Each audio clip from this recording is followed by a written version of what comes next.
karapatan naman tayong magsalita about sa legal issues. Dahil nag-aaral naman tayo ng batas. At don't forget, gumraduate naman tayo ng cum laude at scholar naman tayo ng UST Law Foundation.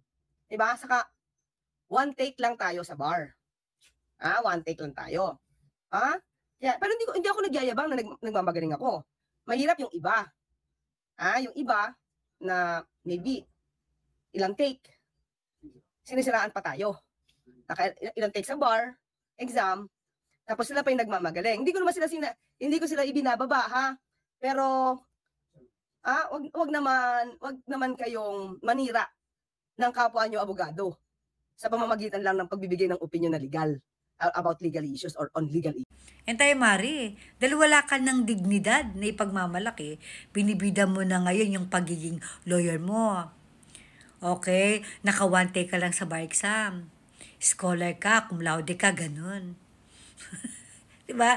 I don't see the need of reminding people that you are a lawyer.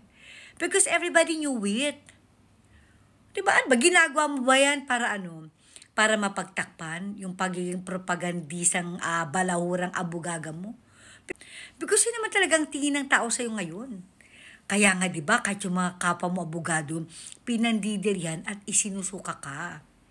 Kaya ngayon, pagyayabang mo, may karapatan naman tayo magsalita. Nag-aral naman tayo ng batas. Una-una, wala namang pumipigil sa magsalita. Ikaw nga ang mahilig pumigil eh. Diba? Sa freedom of expression ng iba. Kapag ang opinion ng ibang tao ay hindi naaayon sa opinion mo, di ba, may mga panakot kayo na sisikilin, na mga fake news spreader kayo, na dapat labanan ng fake news spreader, jutang na mukha, ikaw lang ang pwede mag-fake news. Feeling righteous. Tapos sasabihin mo pa na wag naman manira ng abogado talaga. Jutang na kung meron mang mahilig manira, di ba ikaw yun? Gusto mo ikaw lalagi naninira? And speaking of, wag di masana manira ng abogado, may I just remind you, Hitad, si former President Duterte is a lawyer. VP Sara is a lawyer. Si Atty. Libayan, he's also a lawyer. Yung sinasabi mo na sinisiraan ka, hello. Yun lang sinabi mo niya na sinisiraan ka ni Atty. Libayan, paninirang puri yan eh. Napapanood ko si Atty. Libayan eh. Wala man ako nakita o narinig na siniraan ka niya. Kini-criticize niya yung mga panggagago mo sa mga ka-clear. Yung mga panggagago mo at pagsisinungaling at pag-fake news mo sa taong bayan. Pero diba, yan ba yung ugali ng cum laude? Tapos public servant ka pa? Diba, pag kini-criticize ka, galit ka, iiyak ka, pagyayabang mo na one take ka lang sa bar, na scholar ka, na cum laude ka. Diba? Kung diba puro kayabangan ng laman ng utak mo. Diba tinapala na kayata kasi nasalapi ang bunganga mo? Kaya ka magpropaganda ka, gano'n-gano'n na lang. Dahil sa ikinikilos mo, diba? Hindi makita ang pagiging cum laude mo.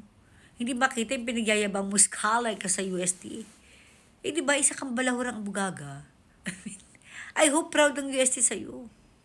I hope proud ang pamilya mo sa'yo, lalo-lalo na yung mga anak mo.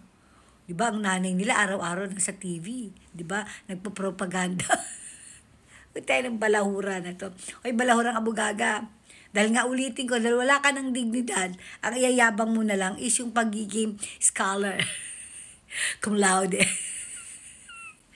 Jutang mo. Kahit na cum laude ka, doesn't make you, okay, a perfect person.